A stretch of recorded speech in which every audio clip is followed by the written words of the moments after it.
Hey guys, welcome to Baking with Brian. I have my daughter Kara here with me. Hi.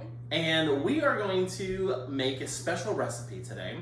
In fact, we're going to make a recipe that is from the Jewish tradition, which is also in our Christian Bible as well.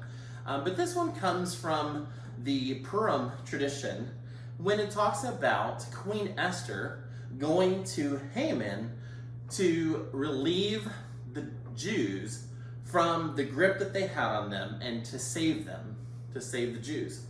So, Kara, we're going to put this recipe together, and it's going to be a fun one. So, we are going to do some baking. So, first we need to grab some flour. So, let's go ahead and put some flour in the bowl. Aren't we forgetting something here? That's a good point, Kara. What should we do? We should wash our hands. Absolutely. We should always wash our hands before we cook. So make sure you grab an adult with you because you don't want to bake on your own without an adult's permission. And then make sure before you start anything else that you wash your hands. So Kara, I'll let you go ahead and go first. So Kara, we're going to do 4.5 cups of flour. So go ahead and measure out your flour. You're going to open this. Just going to dip that in there. Now Kara's going to use a knife to level off her flour so that she gets the right amount of flour and it goes right at a cup of flour.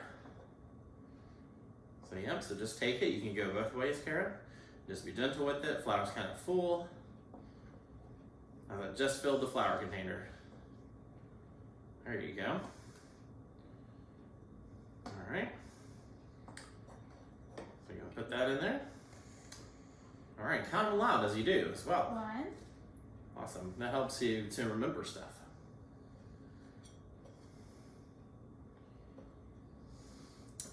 And Kara, while you do that, I'm going to go ahead and grab our baking soda so we can have our baking soda. Now we're going to be doing 2 teaspoons of baking soda, baking powder, should I say. We're going to do 2 teaspoons of baking powder, and we're going to go and put that in there, and I'll start getting this ready while Kara is getting her stuff ready. All right, and like Kara, 2. I'm going to also take and I'm going to level off this. But if you notice on your baking powder can, a lot of times you'll have this little lip right here. That's to make sure that you get the right amount of baking powder.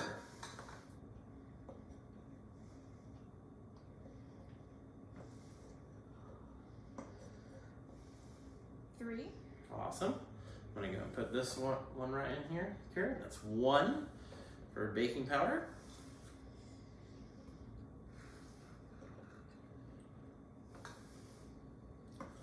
And 2 for baking powder. 4 for the flour. Fantastic. All right, Kara, let's go ahead and do, because we need 4.5 cups of flour. So why don't you go ahead and stick those in the sink. We're going to need to wash the 1 cup measuring cup in just a moment. I'm going to go ahead and Forgot about that. put that in the sink because we've already put it in the sink. Let's go and leave it there, and we can grab another knife out.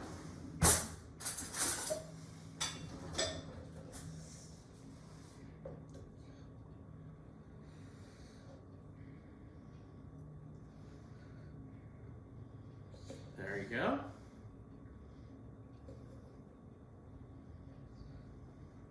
And a half. All right.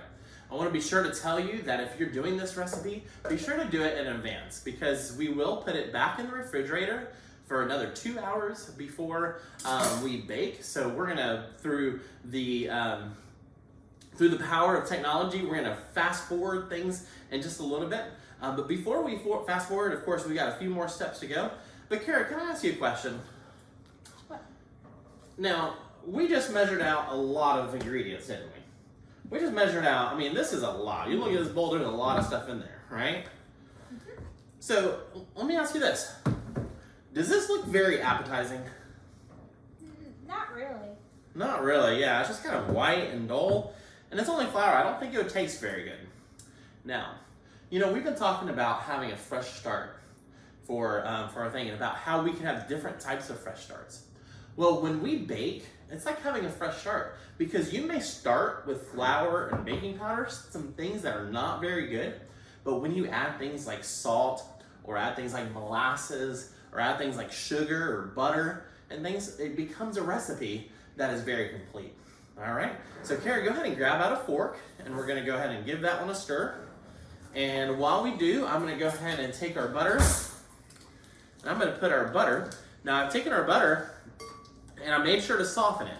Make sure you soften your butter so that way you can use it to mix. And we're gonna use 1.5 cups of butter, so that's gonna be 3 sticks of butter. So you gotta be a lot of butter, so make sure you have it all ready to go.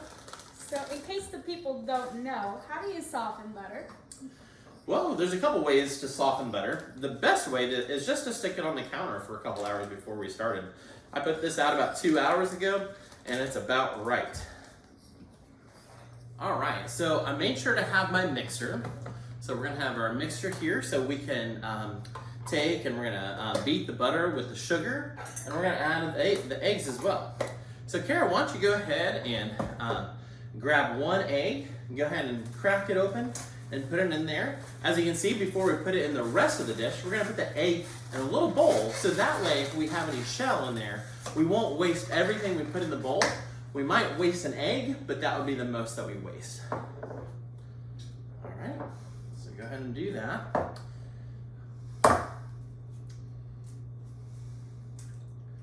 Very nice, Kara, very nice. All right. Didn't even get any shell in the egg. That's pretty good. And as she does that, I'm gonna go ahead and measure out a cup of sugar here so we can get ready to blend it. Don't pour it in just yet, but what you can do is go ahead and grab the vanilla there, Kara. You're going to grab the vanilla. I'm just going to give this a little shake for 1 cup. Does it have egg on it? That's a good idea as well. All right. We're going to go ahead and put the sugar in here. All right, so we're going to dump that one in.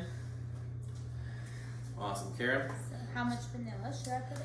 So that's a good question, Kara. Now, I know the recipe calls for about a tablespoon of vanilla, which is quite a bit of vanilla. But Kara, I like to just go and eyeball it because that's kind of how I am with that. So go ahead and take your vanilla and just put a good amount in there so you can cover your egg up.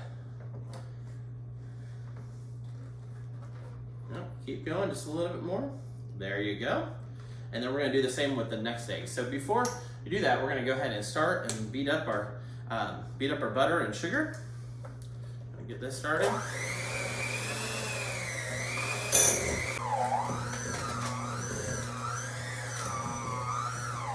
All right, Kara, go ahead and add that egg in.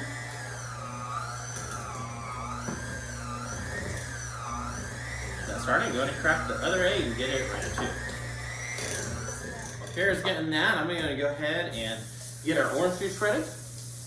And we're going to go ahead and grab the orange juice here, and we're going to put about 6 tablespoons of orange juice in this in our concoction here. This will moisten up our butter and our sugar just a little more.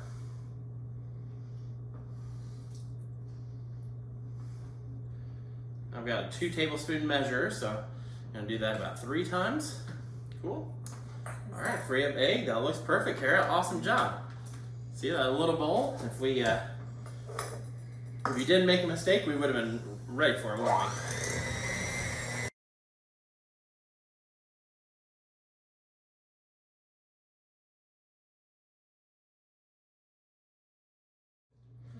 All right, so let's go ahead and make this. All right, so add that slowly. All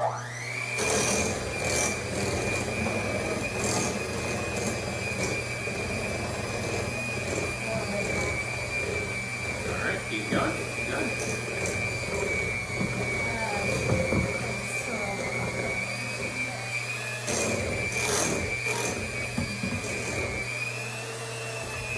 All right, use your fork a little more, Kara. There we go.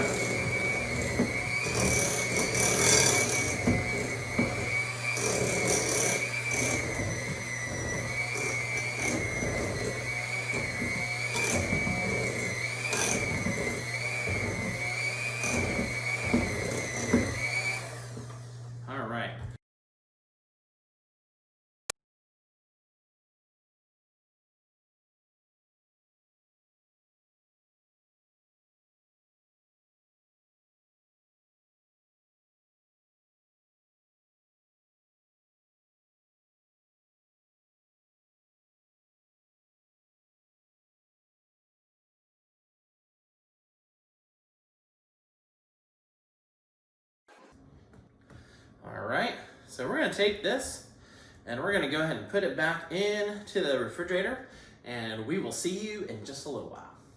See you later. All right, can you go ahead and stop that?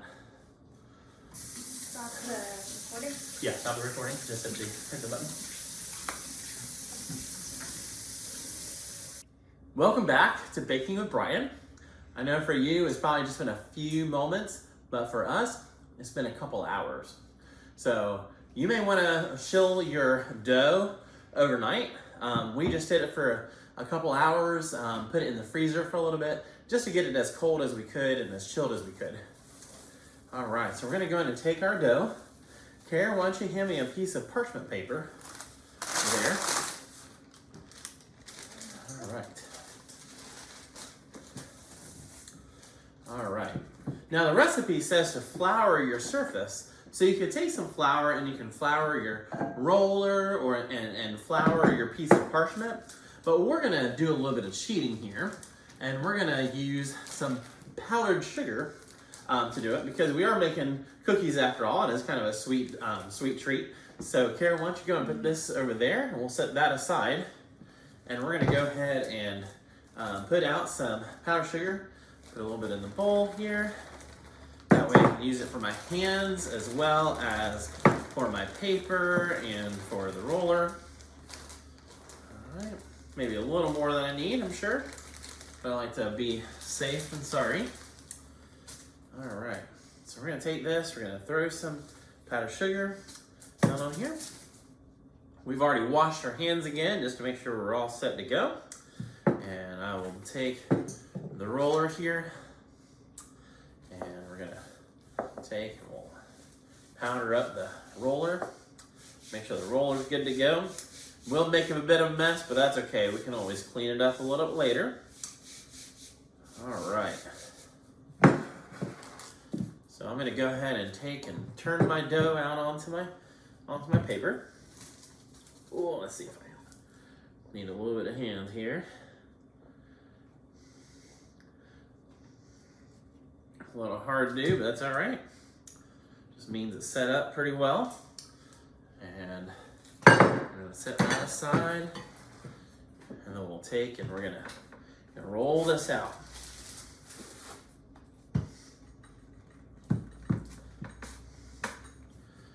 All right. Here, if you can maybe hold that, make sure I don't hit the thing, that'd work. All right. So you can see our butter's set back up in here. And we're gonna roll this out to about 1/4 of an inch, till it's about 1/4 of an inch thick. Again, don't worry about putting a little bit of pressure into it.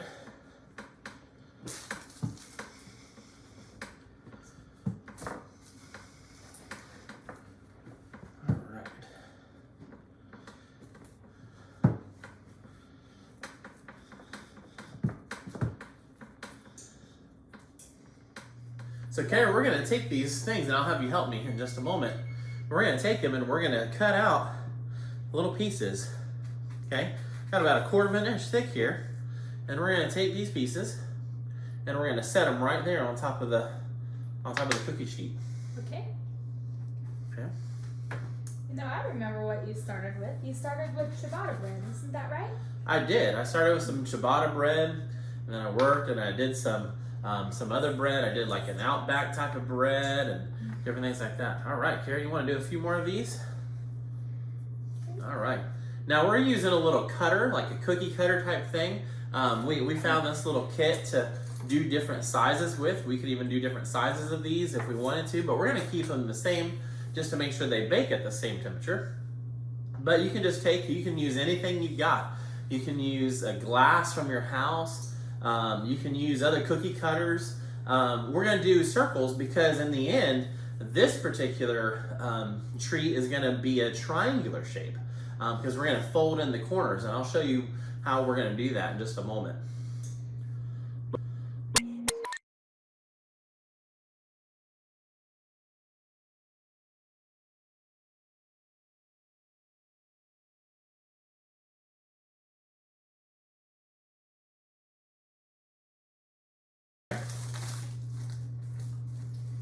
You got those over there, Kara? All right. Gonna bring those a little Probably closer. space these out. Now, I wanted to make two different kinds of the cookies, of the treats. So I actually got strawberry preserves, but also this is one of Miss Kim's favorite type of cookie, which is apricot. She loves apricot-filled cookies, so I decided that we're gonna try to do the apricot preserves for this one. All right, so Kara, go ahead and pull that one over, pull the whole tray over. Hit the bottom of the jar, that way the little jar will open up nice and smooth. All right, Kara. Well, I'm gonna give you, Kara, the strawberry one, and I'm gonna work with apricot, okay? Okay. And so we'll do half apricot and half strawberry for this first batch. All right, so what you're gonna do is you're gonna take your teaspoon here, and I just have a basic spoon that you're gonna use for eating. And we're gonna take and we're gonna fill just a little bit right there. It doesn't have to be very much because we don't want it to ooze out. And so we're gonna put it right in the middle of our cookies, okay? So I'm gonna go ahead and do that for each of them. For each of my 6 cookies here. Not too much. So we don't want them to ooze.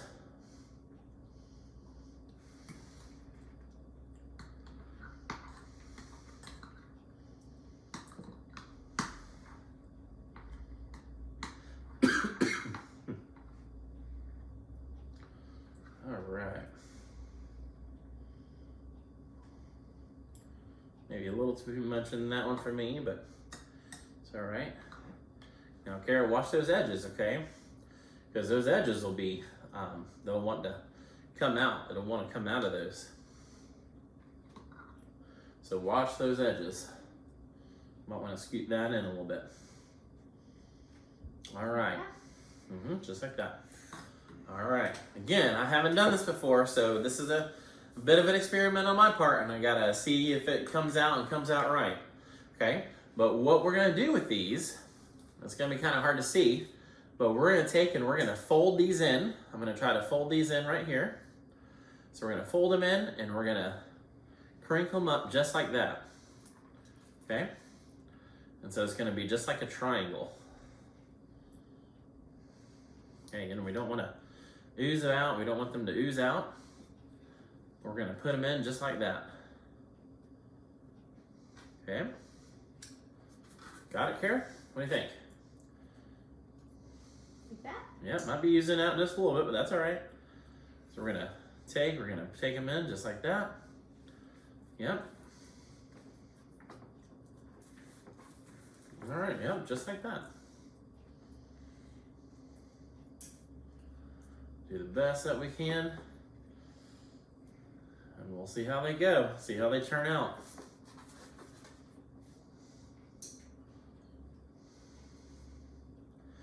Well, while I'm thinking about this, as you're doing this, I want you to make sure that if you decide to do these on your own, I want you to post pictures in the comments on Facebook or one of the other social media things, telling us how it turned out for you and about your about what happened with you and your family while you did this.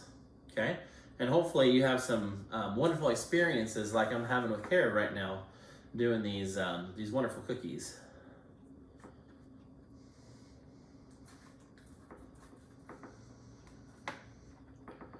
All right, let me help you fold this one, Kara. Just a little bit here. All right, doing a good job, Kara. Keep it up. All right.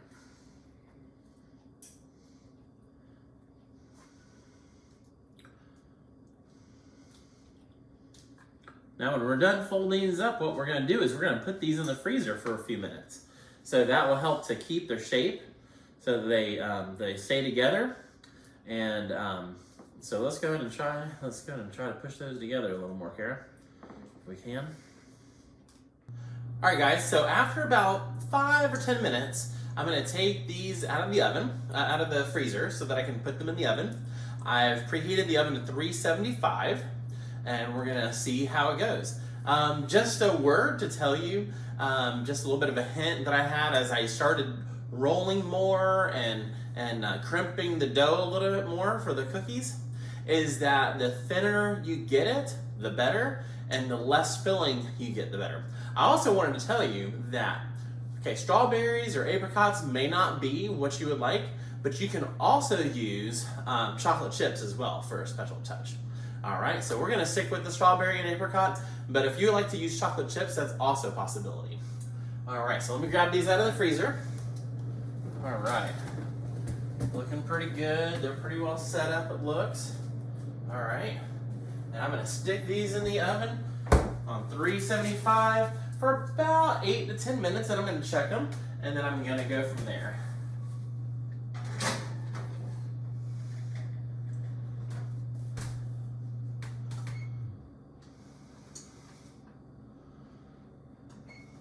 All right, see you in a few. Sure.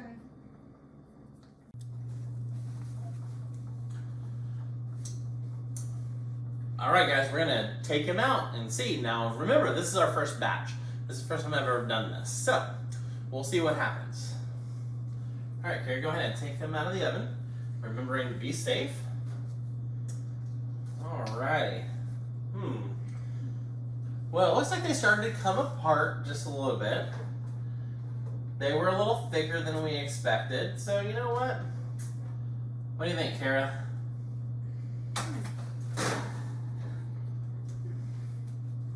They don't look exactly like they should, but I'm sure they will taste really good. All right, well, let's go ahead and set them to the side, and you know what? Guess what? We made another batch. We have another batch. All right, so let's go ahead and take the other batch, and we're gonna put them in there. Let's show them this first batch. As you can see, it started coming apart just a little bit. All right, Kara, you wanna go ahead and stick this batch in the oven? That's a little cold, you're fine. That's a cold batch. You won't get burned with that one. Won't get burned with this one as long as I don't touch the racks. Yes, if you don't touch the racks when you put them in.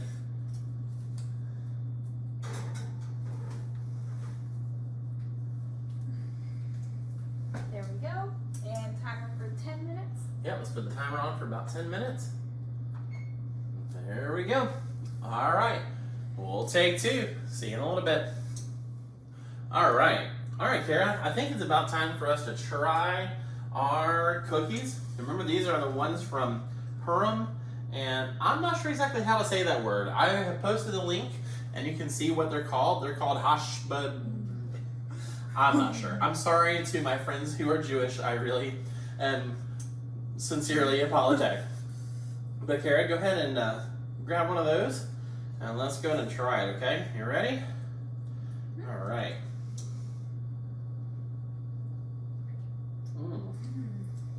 That's good.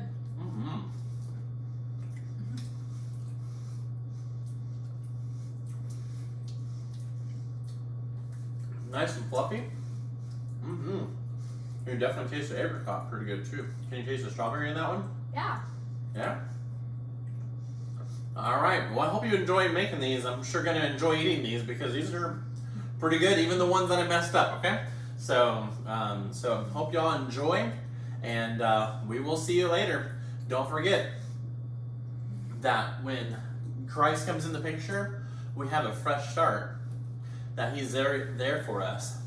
And so remember, just like in the year of Jubilee, Christ grants us freedom from those things that hinder us, from those things that weigh us down, and from those things that are difficult because we have to work for them, to work through them, just like schooling, just like getting married and the preparation for the wedding day. All right, we'll see you later. We will be here, and I'll show you the final batch in just a moment. All right, Kara, let's go ahead and take our second batch out of the oven and see if they turned out any better than the first one.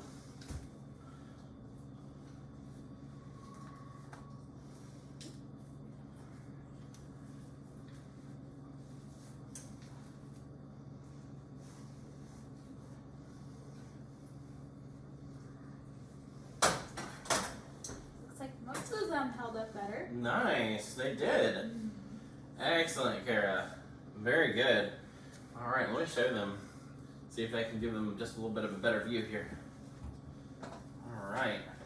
All right, guys. So as you can see, some of them held their shape a lot better and turned out to be the triangular shape that we wanted. All right, well, they turned out really good. So it seems like the thinner you roll out the dough, the better the dough's gonna be. All right, well, thanks for joining us. And this has been Baking with Brian and my helper, Kara. All right, see y'all later.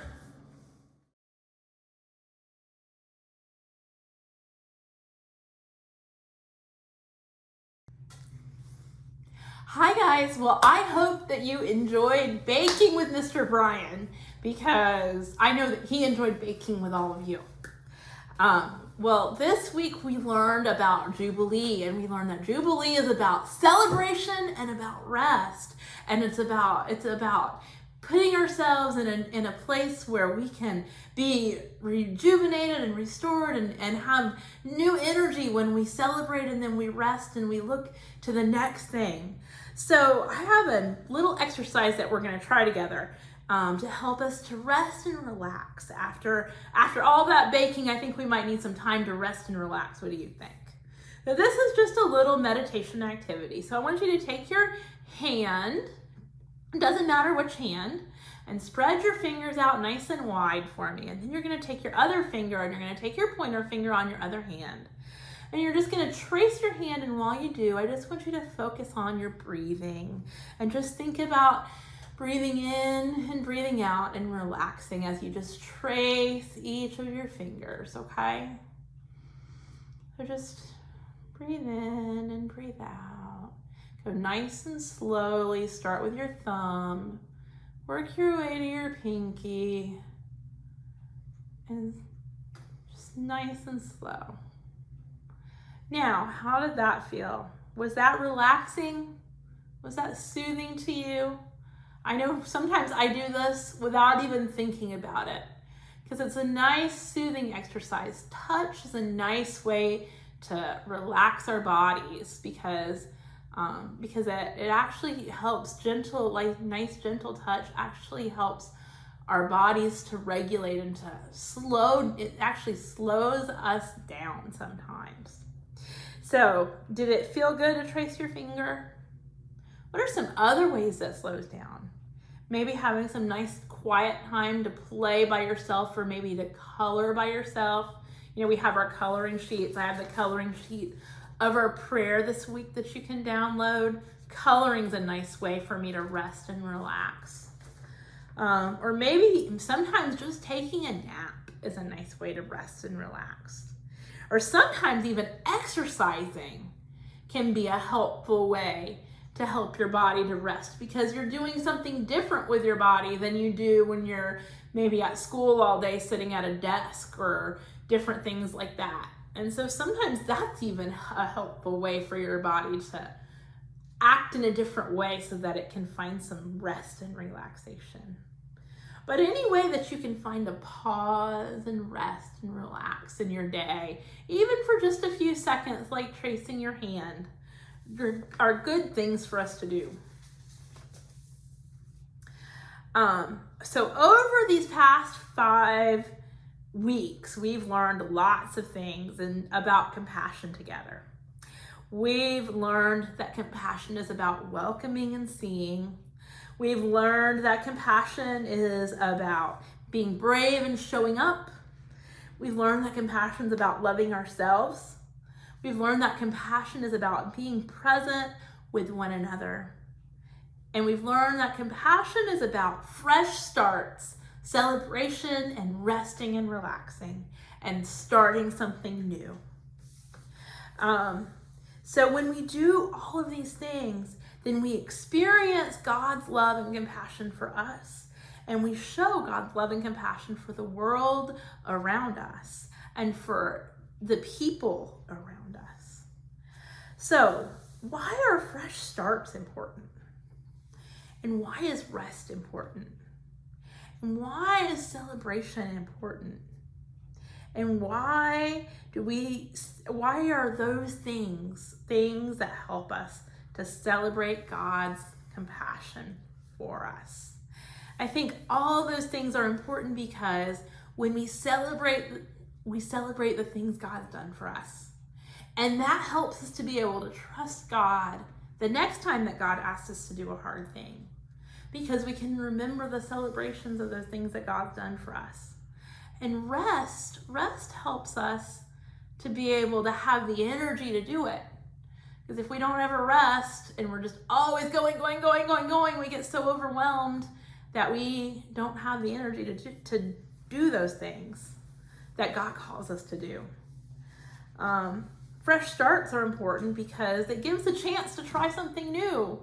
Maybe the last place that we were, maybe wasn't such a good place. I know that recently, my husband and my family, we just recently moved here. And you can see a picture here of my family and I. When we just moved here in January to this new place in Virginia from a place in 10-hour drive away in Indiana. And we moved here and we didn't like Indiana very much. We loved the people there, but there were a lot of things about Indiana that just weren't very fun. And we moved here hoping to get a fresh start because we felt like God was calling us to a new, wonderful thing here. And so we hope that we're moving in that right direction. So what kind of new things, what kinds of new fresh starts are you looking forward to in this next school year?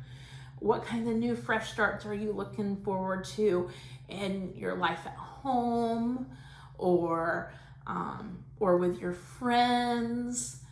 Or are you looking forward to a time of rest with a vacation or a celebration like somebody getting married or having a new baby or any fun things like that? I don't know what's going on in your life right now, but I hope and pray that whatever it is, that you get the chance to celebrate, to rest, and to have a fresh, wonderful start, and that you can remember all these wonderful things that we've learned over these last 5 weeks of Compassion Camp, to show compassion to your neighbor, to show compassion to yourself, to show compassion to the whole of God's creation. We're going to sing our compassion prayer one last time with Kara, and then we will come back and have our prayer together.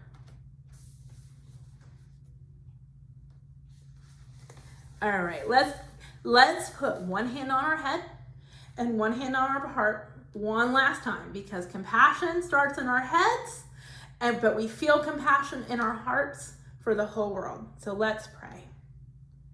Joyful Spirit, your loving hands are always creating freedom, release, and fresh starts. Help us do the same today by caring for all living things with gentleness and care. Open us to humbly receive that same care ourselves. Make our hearts smile and our actions sing with your promise of abundance toward the whole world. Amen. Well, guys, I hope you've enjoyed Compassion Camp, and I hope that you will join us for whatever comes next, whatever new fun thing, whether it's a new virtual fun thing or whether when we're able to finally get together in person and have some fun activities at church again. Whatever that is, I look forward to seeing you again soon. Bye, guys. Is that okay? Perfect.